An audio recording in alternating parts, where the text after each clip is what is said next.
Hey, hello and welcome. This is Summer Piha from the Conscious.Classroom Certification Model. Check us out at cccmodel.com.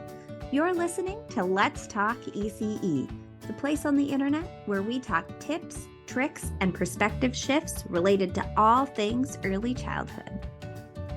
Join Summer and Rachel in their mindset shifting discussions on common topics in the early childhood world. You'll hear real stories from their time working together as an owner-director pair and how they learn to see things from each other's perspectives over the years, so you can learn how to openly discuss these viewpoints and find common ground within your leadership team. You have found yourself in the childcare world for some reason or another.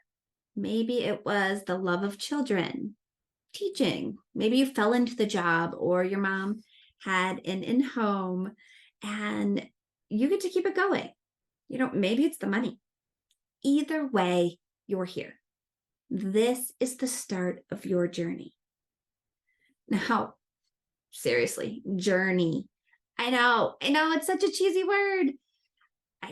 A journey, to me, it's a throwback to my Bachelor watching days. Every time I hear the word journey, I swoon a little bit. But today I want to talk about this journey that we're on in the early childhood world. So first of all, we have to recognize that we're on a journey. And I want to notice that I said journey, not paved path, neatly lined with flowers, right? It really is that up and down journey. It's not about the destination. It's about the experiences along the way. And let me tell you, that's way easier said than when you're living it. So let me just take a minute to introduce ourselves. I'm Summer Piha, and I'm Rachel. What's really, really fun about our dynamic is that I was an owner and Rachel was my director. So we bring that owner-director dynamic, almost looking at situations through two different lenses. And my journey started when I was still in college. I was working at this bougie baby clothes store and then going to night school to become a social worker. And it was a really, really conflicting time for me. I was selling baby socks for $13 a pair by day, and then learning how to feed a family of 4 for $40 by night. And, I just sat down one day and opened the phone book. Yes, I said phone book. This was a really long time ago. I saw an ad for a Montessori school. And you guys, I did not even know that the world of early childhood education existed. But I did know that I was always happiest when I was around children. So I interviewed and started my new job as the dishwasher. And over time, I worked my way up in that school. And I will tell you, I absolutely fell in love. I changed my major to Montessori education, took the Montessori training, became a teacher. But I will tell you, I always knew I was going to own a school. I taught for about 6 years or so before that happened. And it happened when the time was not even close to being right. I signed a lease on a building. I will say, notice I said not right. My business partner and I signed the lease on the building in August, and I found out I was pregnant with my first child in September. So no matter how much planning and preparation you put into things come up. And it's how you overcome those obstacles that will prove you're ready. So we eventually expanded. We were successful with our first campus, and we eventually expanded to 3 campuses, serving 450 students, 92 staff members, and 700 parents. I love your journey. And, my journey was pretty interesting, I think is a good word, right? Since I didn't even not only not want the job as a director, but even going back further than that, I didn't want to work in early childhood education at all. I was going to school for special education. Prior to that, I had actually planned on going being a marketer. I was doing nonprofit marketing and kind of accidentally fell into this role, and really fell in love with the program and worked in the classroom for a couple of years and really loved it. And then summer, I so vividly remember you and Katie taking me out to coffee. And first of all, in my head, I was like, am I getting fired right now at coffee? What's going on? And you guys saying like, congratulations, you're the new director. And me going, that's so nice, but no thanks. You can keep that or give it to literally anybody else. I'm gonna pass. And both of you going, no, you don't actually have an option. Here's your desk. Good luck. And that was it. And while it was a really unique way to get a role and start this journey, I'm so thankful for it because I don't think I would have ever sought out that position on myself. I was going to school for special education. I knew I wanted to be a teacher. I knew I wanted to educate people. I didn't know if I had the capacity to do that with staff, though. So then that's where I think being a director is where the leadership journey really tends to differentiate between being an owner too.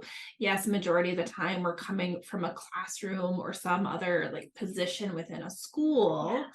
But with owners, you're getting to come in and start your own team. And as a director, we're shifting from the role that you work in next to your peers to leading them. Yes. And then trying to have a deeper understanding of your owner's vision and goals at the same time, right? Which is such a huge shift in relationships and in responsibilities. Knowing that it's going to take time for people to get used to you in a new position can be really hard, really challenging. But I think that's more important to remember that this really is a journey. It's not like light switch, bam, you're the boss now.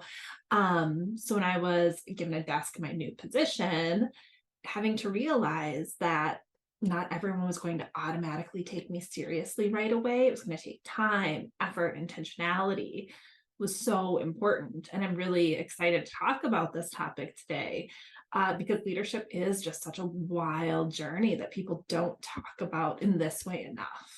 Oh, Rachel, I thank you for sharing your story because I have a feeling so many people can relate to that, moving up from the classroom into a leadership role and growing in that journey. I will tell you, part of the journey is also learning how to work with people. Yeah.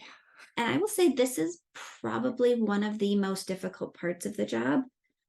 If it were working with children all day long, that job would be a piece of cake.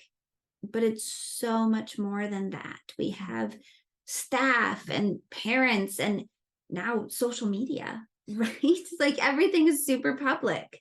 And so this is an industry of people working with people.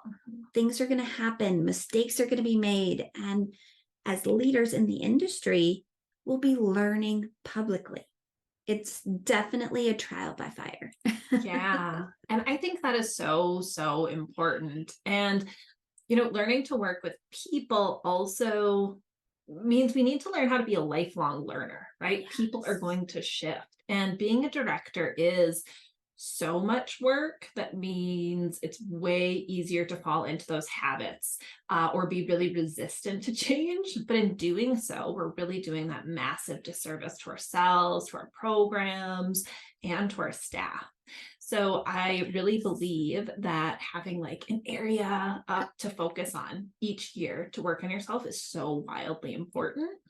And even thinking about working with people, when we commit to being lifelong learners, instead of getting stuck on like I don't like how this generation works or something like that, we're able to learn how to work with them, make adjustments and move on, not just get stuck in those frustrations.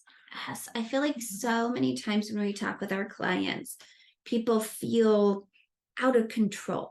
Yeah. If you would, right? Absolutely. And realizing that and recognizing that you do have control over your journey. You might not have control over who calls in or which parent's going to send the hate mail today, but you do have control over so many things. Yeah, I really love that reminder. And we talk about this a lot between just you and I and with our clients when you realize, like, okay, we can either sit here and complain that we don't like something, or we get to take action and move around it and work with it. Either way, we're gonna have to deal with the frustrating factor, whatever that is. So why not just gain some new skills, take control, and move on? I love that. Yeah, I love it. Things like scheduling when you get to read that hate mail. Obviously, a great time is not right before a tour comes in, right? But throw it on your schedule. When are you going to carve out time? Your calendar, the soft and hard skills that you learn. These are all part of the journey that you can and should control. Yeah, definitely. Or, things like learning to delegate appropriately so that you can do the parts of your job that you really, really love, and delegate tasks to other people so that they're also gaining skills that are beneficial for them and their like goals going forward too. Oh my gosh, what a fantastic point. Rachel, I'm so glad that we had the opportunity to have this conversation today about the journey in early childhood education. And to you, listeners, thank you for joining us on our first episode of Let's Talk ECE. We'll see you back here next week. And in the meantime, if you're looking for more tips on all things ECE, you can find us on Facebook, Instagram, and Pinterest. See you next week. Bye.